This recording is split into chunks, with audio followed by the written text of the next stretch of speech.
everybody. Thanks for coming today. We are in our 10th edition of Rec on Record, and that is presented to you partially by the Recreation Department, City of Fort Collins. And today we have special sponsors of our event, Windermere Real Estate. They will be up here later to chat with you a little bit about some events we have coming up. I'd like to bring out Jason Chaddock. He's going to talk to you for a while and give you our manager's message. Jason. Thank you, Katie. Thanks everyone for being here today. We're really excited about the show. Today is a huge show for us. We have so many avenues. We have sponsorship here today to talk to you about some of the great events they're sponsoring. We have events we're going to talk about here within the recreation facilities. We have tennis going on today, and I'm really excited to tell you all about, well, not me to tell you, but for our guests to tell you all about what's going on in the streets of Fort Collins and talk to us about the road construction and different projects going on. So, huge show for us. We're really excited to bring it to you. Definitely want to thank you all again for being here, whether you're watching online or whether you're watching on FCTV. And to get started today, first thing I want to talk about, you'll notice the screen behind me is talking about our fall Recreator. We're out now. The Recreator has been released. Get your Recreator now to plan ahead. We have early registration for Senior Center members beginning on Tuesday, August 1st. We have general registration beginning on Thursday, August 3rd. So be sure to grab a copy of the Recreator so you get your opportunity to take your favorite classes and get involved with what we have going on here in the facility. So moving forward, we've talked about this time after time after time. We have an endless amount of events within the Recreation Department that go on. I can't stress enough to get a copy of the Recreator to learn about these events and when they're going on so you can plan ahead.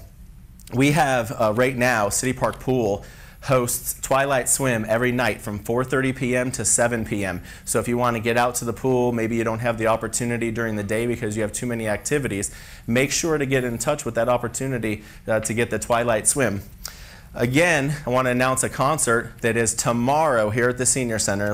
Off the Clock will be here tomorrow, July 21st.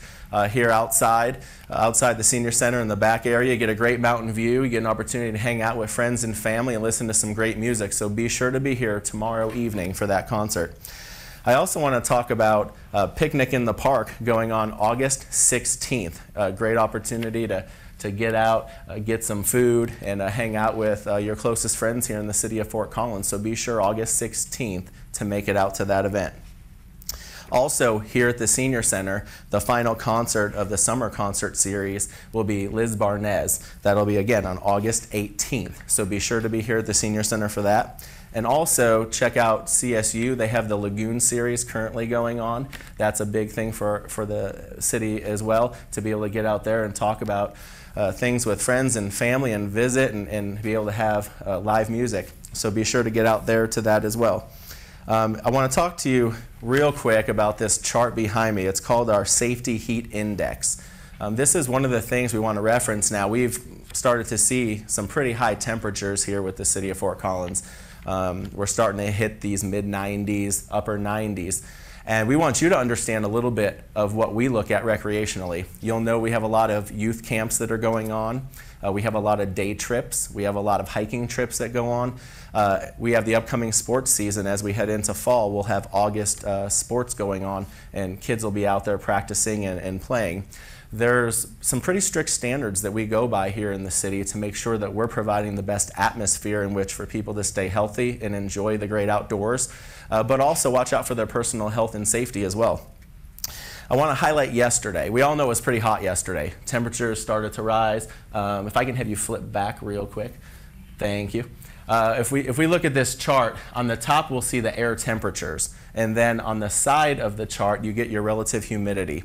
So what we do is we take the humidity and then the temperature, and you kind of draw an intersecting line there, and that gives you our heat index. I want to highlight what yesterday was. Yesterday we had a heat index of 96. What does that mean to us?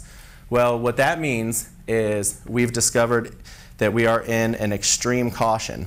Now that sounds intimidating when we hear extreme caution. it's again, caution. It's not to panic. 96 puts us at extreme caution. What does this mean to us in recreation? It means we're focusing with our activities on hydrating and taking more frequent breaks. We might take breaks every 20 to 25 minutes.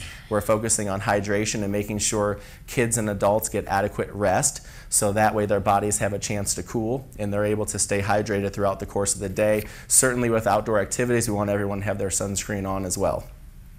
Now when we get into high risk, we're talking about numbers from 105 to 114. That gets us in high risk. What does that mean for us recreationally? It means we begin to take more frequent breaks. We might take breaks about every 15 minutes instead. We're hydrating more. We're taking more rest time. So it doesn't mean we stop anything just yet, but also as a community, we want you guys to be educated and know, hey, if you're not feeling well, let the instructor, let the supervisor for that program know, and you can take a break. It's important for us to maintain that level of health and safety. The last part I want to draw your attention to is when we reach numbers of 115 to 130. This is where we're looking at the cancellation and or relocation of classes. Relocation of classes would mean that we want to move these programs indoors. So this is when we're looking and saying this is beyond anything we can ask anyone to do, and we're either canceling the session for this day or we're moving indoors. So I just wanted to draw your attention to this. Be cautious. Be alert, keep your eyes on the temperatures, and know that the Recreation Department is taking every step they can to provide safety and make sure the environment is safe for everyone involved. Now, as we fast forward to air quality, I want to bring your attention to two specific items that I didn't even know. I was researching it for this presentation today. On our city's webpage, you can scroll down to the bottom right corner. It actually gives you what our air quality is. Yesterday it was listed as 119. 119 is considered unhealthy for a sensitive group. So if you're in that range, if you know you have extreme asthma, this is something you want to pay attention to because it's unhealthy for sensitive groups. So you have to start making some decisions based on health, whether you can participate in an outdoor activity at that time. So it's really important to be in tune with what's going on. We have this information available on our city's website, so you're able to procure it that way. And also, within our recreation programs, we are going through all of these same measures. So we're checking air quality and we're checking temperatures and humidity to make sure that we're making the right decisions for those classes. I want to draw your attention to a site. You can look this site up called EnviroFlash. What EnviroFlash does is they will actually email you, or in this case, yesterday, I put in my phone number.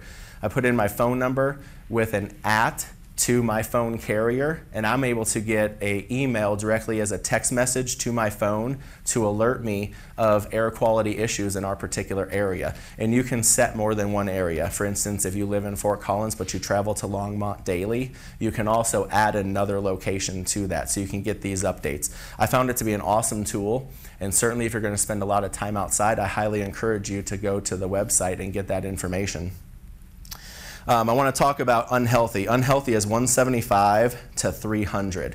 And that's when we start to take more of a look. Obviously, health concerns we're taking a look at. Asthma is always a big one that we run into. Anytime you have trouble breathing, it's always going to be a thing we're looking at for air quality. When we get to 300 plus, this is when we're canceling or relocating classes, when our air quality is that high.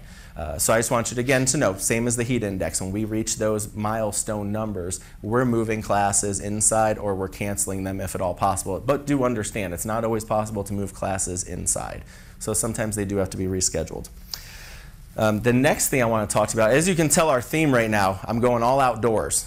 We're talking about everything to do with outdoors. Right now, we're talking about, the city advertises this a lot, we're talking about Beat the Buzz. We got the 4 Ds that we're counting on right now, and this is to help fight against mosquitoes and help protect us. We're looking at, the 4 Ds. One is drain. Make sure you drain any standing water that's lying around in your yard or in your driveway, patios, decks. Any standing water that's around, it's going to attract mosquitoes to them. Dress appropriately. If you're going to an area you know has mosquitoes, dress appropriately for that. Wear long sleeves, wear pants. And then next, defend yourself. with some kind of mosquito repellent. Be able to defend yourself against mosquitoes by spraying this on. I know there's spray applications. There's applications like a lotion that you can put on as well. So be prepared for that. And then the final piece is understand that the mosquitoes are out dusk to dawn. It's important for you to know this and be prepared for this and take all these steps with the 4 Ds. Sustainability has done a great job of providing us some information that I want to read to you right now. There's 2 natural recipes that they talk about for helping fight against mosquitoes. It's like a homemade mosquito repellent. One is 2 cups of water, a half a cup of lemon juice, 8 tablespoons of vanilla extract, and 30 drops of lavender oil.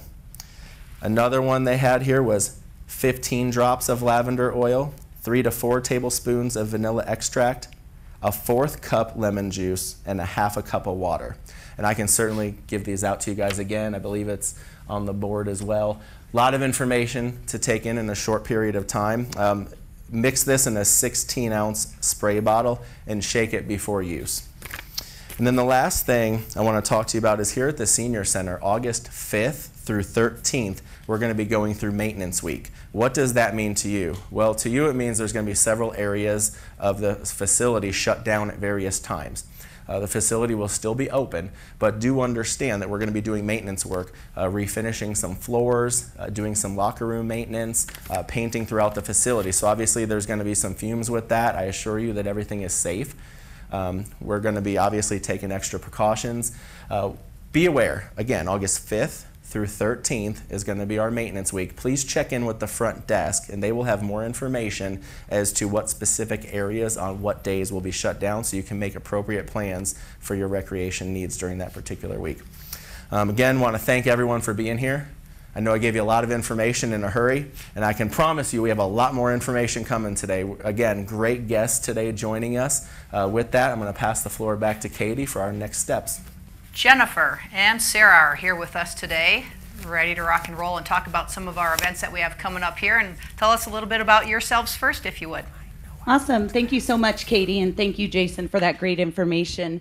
We are Jennifer Cunningham and Sarah Shills of Windermere Real Estate, and we have together created a program that basically takes care of the seniors throughout the real estate transaction process. We take a lot of pride in making sure our seniors are safe and well taken care of here in Fort Collins. So because of that, we sponsor a lot of events here at the Senior Center. A few of those events are... We have the summer concert coming up with Liz Barnez. You can find us there. That should be a fun one. And the pool tournaments are always a really big hit. We get a kick out of the pool tournaments, and everybody really appreciates the pool tournaments.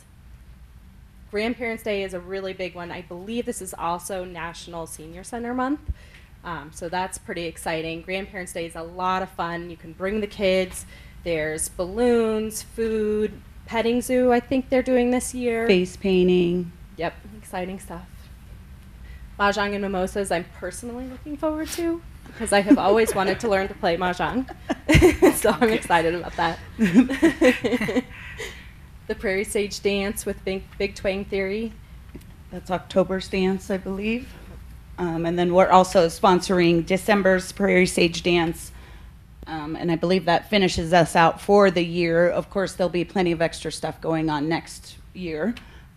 We don't plan on going anywhere. We love our seniors here in the community, and we greatly appreciate that Fort Collins Senior Center offers us the opportunity to provide the services that we do. So, yeah, thank so you look very for much. us at the events. All right, thanks so much. All right, tennis. Anyone? I just thought of that now. Larry Lewis, come on up. He's got some really fun stuff to show you today. Talk about the tennis program in Fort Collins. Thanks for joining us, Larry. Thank you very much. Pleasure Thanks to for have having you. me. I know I'm excited about tennis because where I came from, previous to the city of Fort Collins, I had oversight of a tennis center, and I can't wait to see what we got going on here in comparison to there.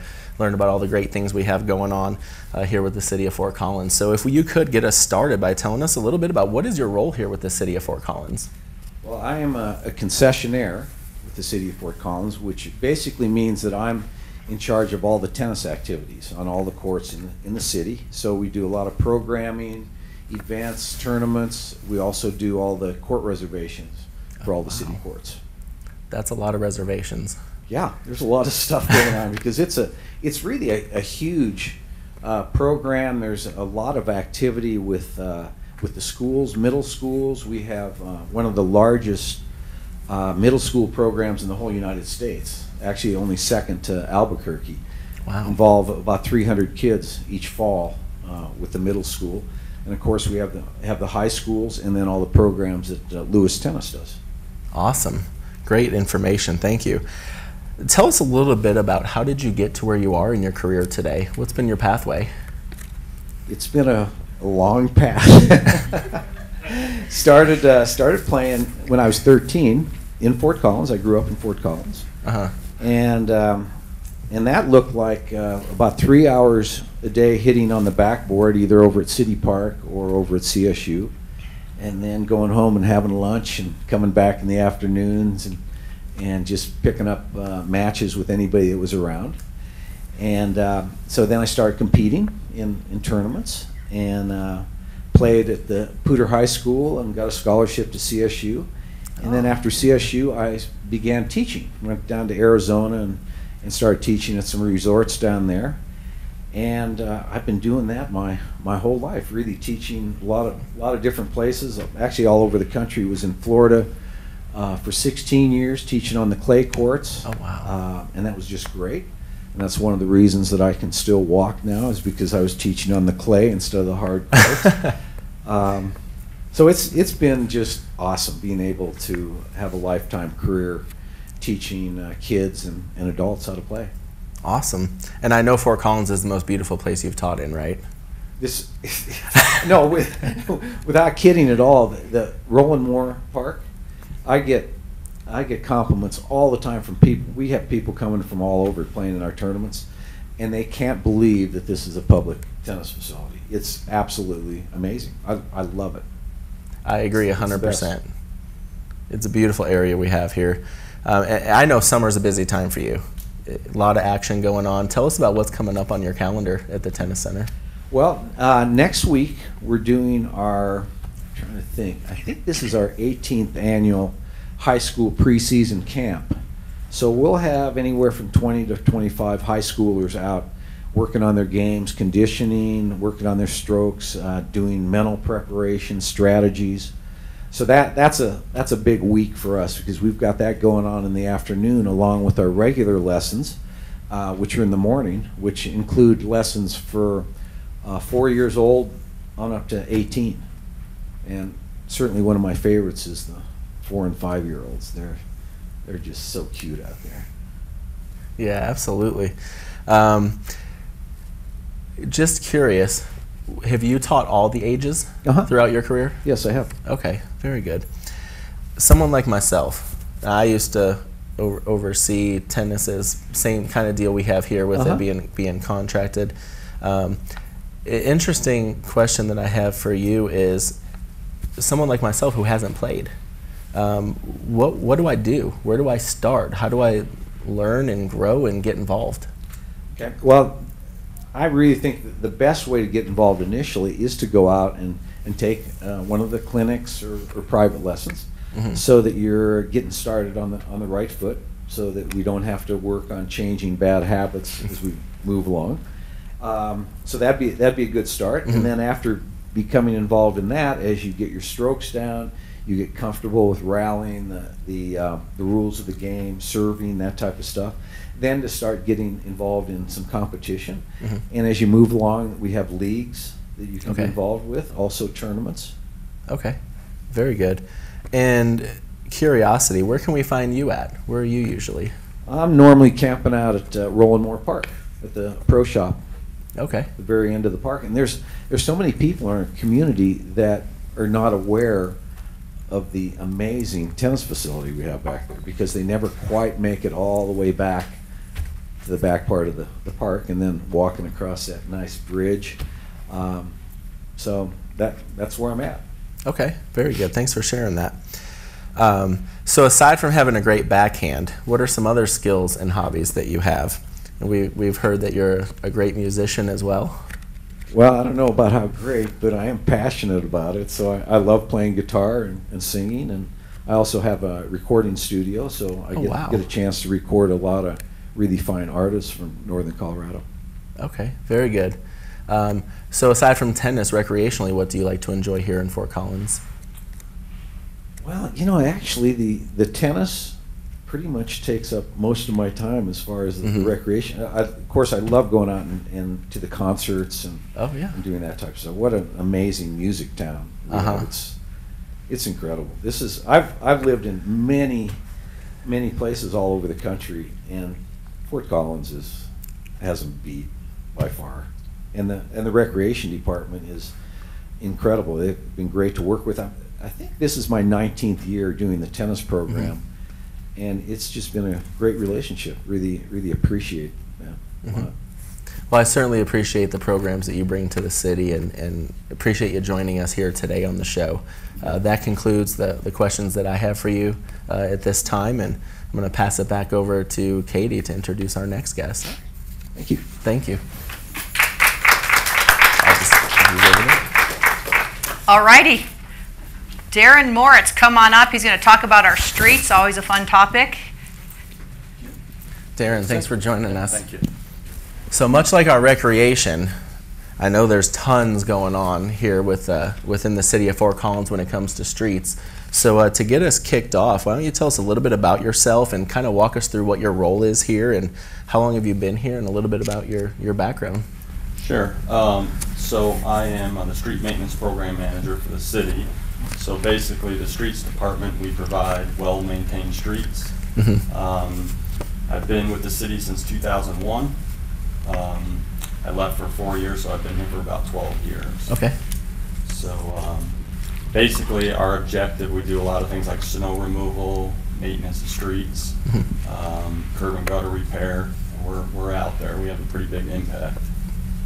Very good. Could you tell us a little bit about the road work that is going on Shields by CSU? It looks like there's several things going on with the roadway as you go north, and then it looks like there may be an underpass there as well. Yeah, I'll speak to the picture that's shown is actually the Shields project that we just completed. It's from Mulberry Street to Vine Drive. Basically, that was a collaboration, multiple departments. We have new pavement markings out there. We have a new surface. Bicycle, pedestrian facilities have been improved. We did stormwater improvements over at LaPorte. Okay. So I think if everybody goes out there, it's a 1 mile section. I think the improvements are great there. And then the other project that you speak to, I'm not specifically involved in it, but it's the Elizabeth Street Shields underpass right over there near CSU. So I did get an update. I drove out there today to get the latest and greatest on it. So the good news is they're paving it this Sunday. I believe it's the 23rd. Okay. So the intersection is going to get paved this Sunday, and then they're going to open it to the public August 15th. Okay. So that kind of concludes the Shields corridor for this year. So the good news is, things are coming to an end there. The good news is we'll be able to drive all the way through, right? Eventually. That's the intention. Awesome. So kind of switching from that for a second, tell us about what is the strangest item that you guys have gathered from the street sweeper? So I solicited staff on this to try and get something interesting for you guys, but I usually talk loud anyway. I grew up in New York, so. Anyway, so the biggest thing is there really isn't anything. I mean, we pick up, if we find objects out there in the street, we stop. We have a side compartment that we actually put material into, but I asked the guys and gals, and about the best thing they could get me was, I guess we were sweeping, and there was some infestation of mosquitoes and grasshoppers and things like that. So oh, wow. when they went to dump the hopper, a big swarm of grasshoppers came out. So that's about as good as I can do for you. But I mean, really, when you're driving a sweeper, you know what you're picking up. With the new equipment, you can see what's out in front of you. So, but basically anything that's in a roadway. Sure. And you name it, we've seen it. Couches, everything. Obviously, you can't sweep up a couch, so we have to pick it up. I was wondering if you swept up the couch. Probably wouldn't work well with the yeah. equipment. So. Sure. So obviously a lot's been going on. You talked about one of the projects over at Shields. What improvements are still to come this year? As far as for the program for Shields, just anywhere in Okay. the streets What's right now coming that you soon see to for kind of give 2017. people a heads up. So we do have an arterial crack seal program that's going right now. We're on Harmony Okay. Road. That's not going to impact that much. We're doing it at night to minimize traffic. Those are basically just the big arterial streets. Okay. And like I said, at nighttime, it's a lane drop. It's kind of a mobile operation. The big things are right now we're on Lake Street right now, right in front of the stadium. So we have 2 phases. Basically what's going to get done is from College to Shields. Okay. Whitcomb is the easternmost part of the stadium, so we're going to get that done. It will be completed next week. So Oh, Lake okay. Street's big, and then we're going to go to Swallow. So Swallow's going to get done from College to LeMay, and we're going to jump into Stover, and we're going to go from Swallow to Horsetooth. So that's this year. Okay. Some other big things, coming up for next year, 2018. We actually do the concrete a year in advance, so we're actually out there right now. We're doing Timberline. We're going from Harmony to Drake, and then we're also doing Horsetooth from College, actually not, from Timberline to Ziegler. So Okay. concrete gets done in 17. It's going to be resurfaced in 18. Oh, very good. And I can tell you a couple more. There's a lot of impacts. So Sure. here's 2 other ones that I think I should share. So the railroad crossings, we all love the railroad crossings. They're bone jarring sometimes. So As long as there's not trains, we like them. yeah, well, we really don't like them when there's trains, and then right after the panels, the concrete panels that you drive over or get dilapidated. So 2 of the worst ones in the city are going to be getting done. So next week, starting Tuesday, I think it's the 25th. Okay. The goal is to get it open by 6 a.m. Friday. That's the Trilby Railroad crossing, so we're working with Burlington Northern. So it's a collaboration between Engineering, Streets, and Burlington Northern, Okay. BNSF. That one's between College and Shields, so that crossing is going to be improved if you've been around town. And it's a nice improvement when they go in and they replace those panels. And then we did one at Riverside, and then the following week, I think it's August 1st through the 4th, we're going to be doing Harmony right next to BRT. Okay. And those are 2 of the worst railroad crossings in the city. That, and so that's really good news. That is awesome news to So, hear, yeah. actually. So. And that perfectly leads me into my next question. You've talked about several different pieces of moving parts here with the streets. So as a citizen, how can I get information on construction projects and potential road closures that might be coming up? The big thing is, so my program, street maintenance program, it's $18.6 million. The streets budget's $27.2, so it's the bigger maintenance projects. We have a real extensive program. So a couple things that I don't have on the slide. We really emphasize trying to, it's a common thing. We didn't know it was coming. We really try and use all the tools in our toolbox to get the message out. When it comes to businesses, if there's businesses listening, I have staff that go out to every business, Okay. interact. It's not a phone conversation, it's a handshake. I come and talk to you. You were the senior rep for the senior center, and we have a discussion, and we try and make it so that we minimize the impacts to the best of our ability. So we notify, we have a brochure, word on the street. We Okay. have over 100 projects that SMP does in a year.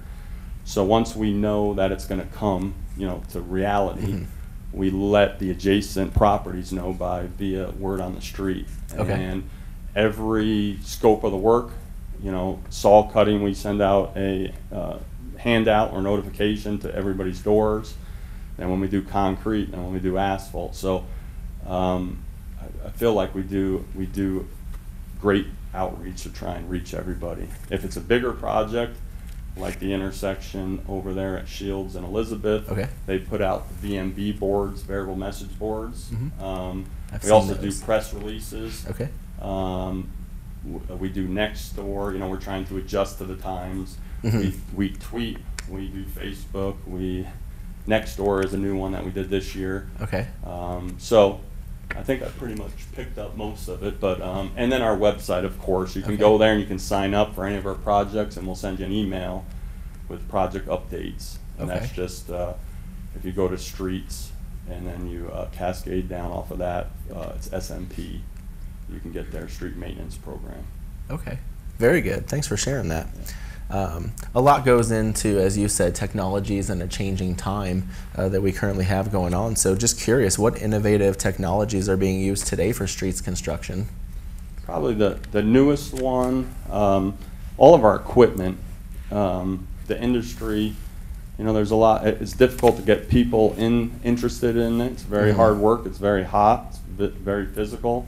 So what they're trying to do, I mean, back in my day, they didn't have AC, but now all the equipment, you know, just trying to make it more comfortable for the operators. The more comfortable they are, you know, ergonomics, visibility, temperature control of the cabs and things like that, it just makes the day go better and quicker, makes things more efficient. So that's a big thing. So some of the machines have air conditioning? Yeah. Oh, that's Yeah, awesome. Yeah. Yeah, it gets a little hot when Sure. when you're working out there, and you have to kick the doors open because it's too hot in the old days, and then you have dust and things coming in, so there's obviously more concerns about fugitive dust, things like that. So emissions is huge. Innovation, couple things. We just purchased 4 trucks, CNG, utilities department. They've had them in the past, but it's compressed natural gas. So it reduces the carbon footprint. We're actually getting a fueling station right in our complex that's going to be getting built this year. Very nice. So CNG is a big thing. You know, when you think about recycling, all of our products, all asphalt's 100% recyclable. We have a crushing facility.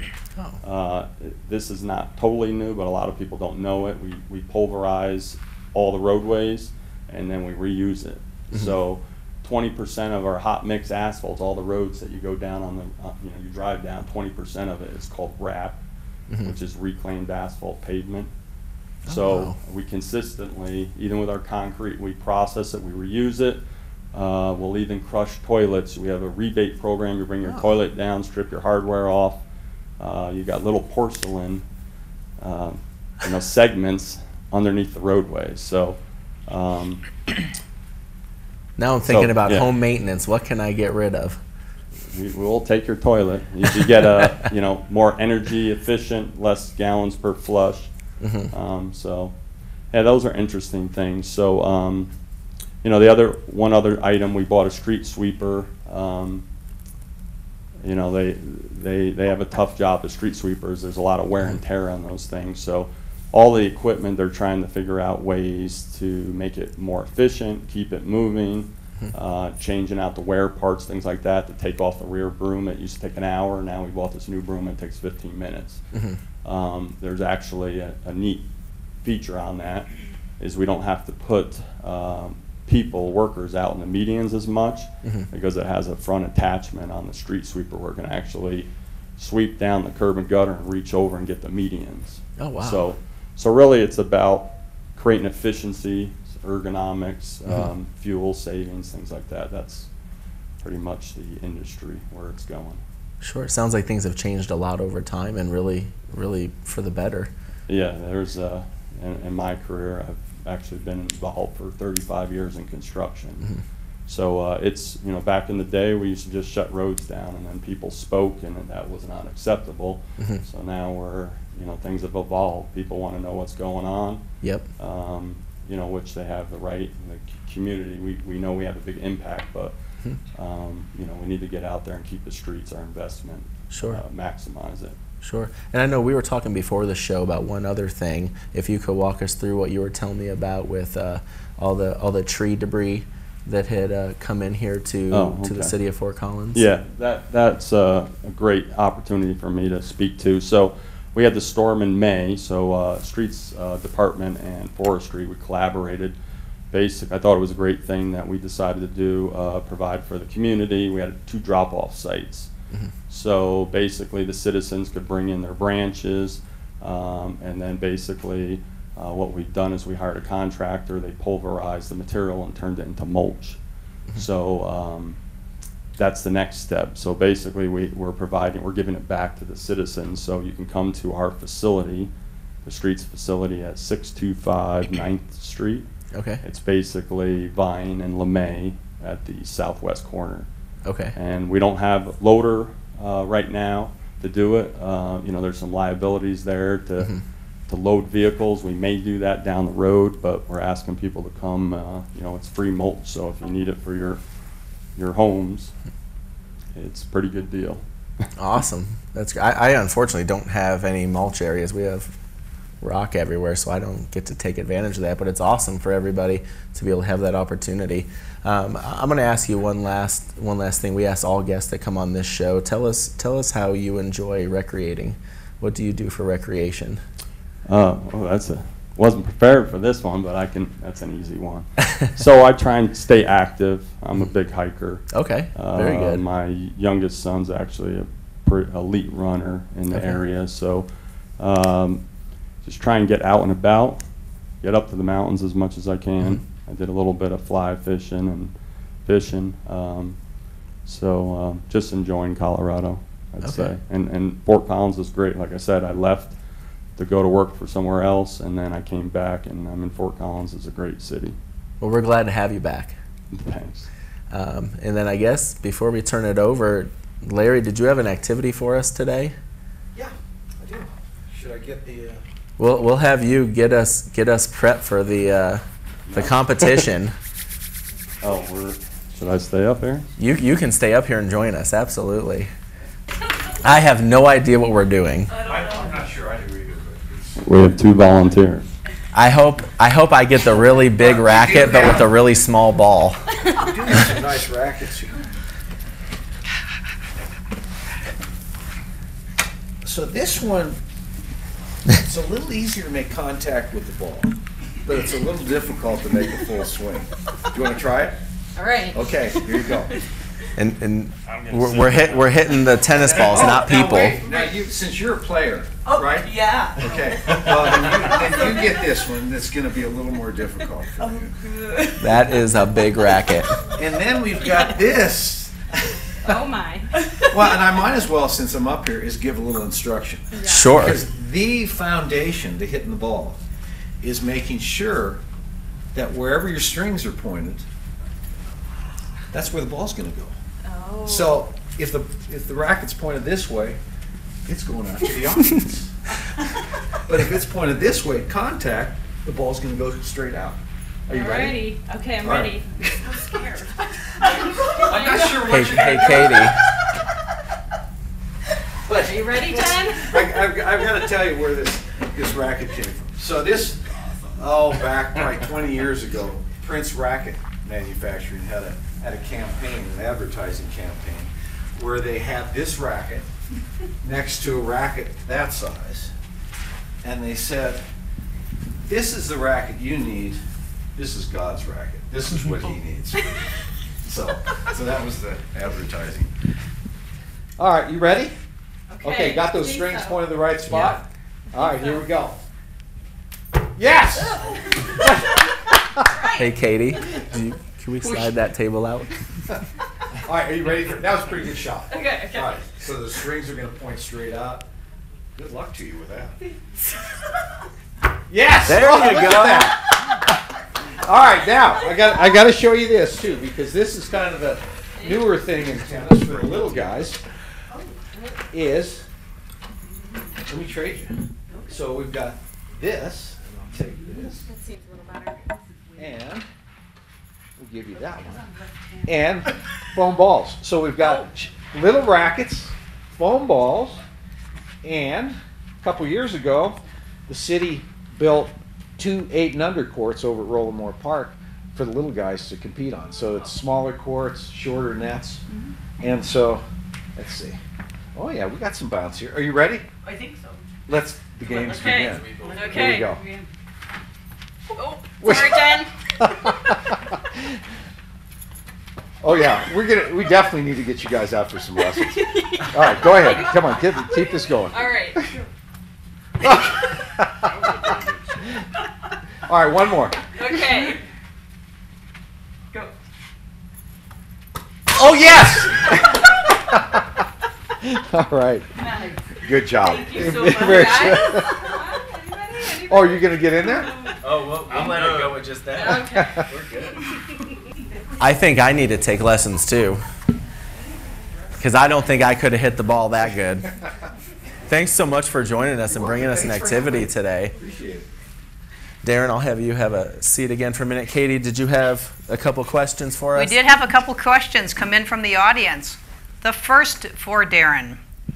There's been a lot of construction going on, but could you tell us a little bit more about the future, like more 3 to 5 years out projects? Sure. I have a slide up there that kind of shows the impacts. Basically what we do is we have a plan, we're 2 to 3 years out. So if you look at this map, basically you can see the impacts that our program has. We're doing about 1 million square yards per year. We have about 15 million square yards in the network, so we get on every street about once every 15 years. We don't necessarily just do it from, it's based on the condition, so we try and do the right treatment at the right time on the right street. So it's a huge, our infrastructure is a huge investment, so we've estimated to replace it would be about $1 billion. So we do a lot of public outreach, to let people know we're coming. We also do utility coordination because, one of the biggest complaints you hear about construction, we just paved a brand new street and then somebody's cutting back into it. So one project, Prospect, we didn't speak too much about it. That project, the good news is that's completed for this year. There is a development over there towards Shields, but we basically did the College Prospect intersection improvements to Remington, and then street maintenance collaborated with all the agencies, and we took it down to Prospect Lane. So we're about 2 streets to the east of Shields. Okay. If you look at this map, so we have this map, and basically the green, I took this off the website. The green was already completed. The ones that are in orange were to be completed in 17. The good news is once that underpass is done, the 15th, everything that's orange is going to now be green. There's only the one number 2, the utility improvements. That's a little bit west of where I stopped. So Prospect came out really good. Like I said, Lake Street's going to be done, so I think the future's bright for the commute. But it's definitely our busy season right now. Sure, absolutely. Katie, was there anything else, or are we all set? We covered our 2 questions. Thank you. Awesome. Thanks for joining us today, Darren. Thank you. And with that, Katie, I'll turn it back over to you. Close us out. All right, everybody, thank you. Amazing show. I think if we had tennis lessons going on, we have street improvements, learned a lot about recreation today. Thank you for coming here in person. Thank you, everybody out there who's going to watch us over and over again, and I'm sure enjoy the show. Have a great day. Thanks, Jason, and thanks, everybody.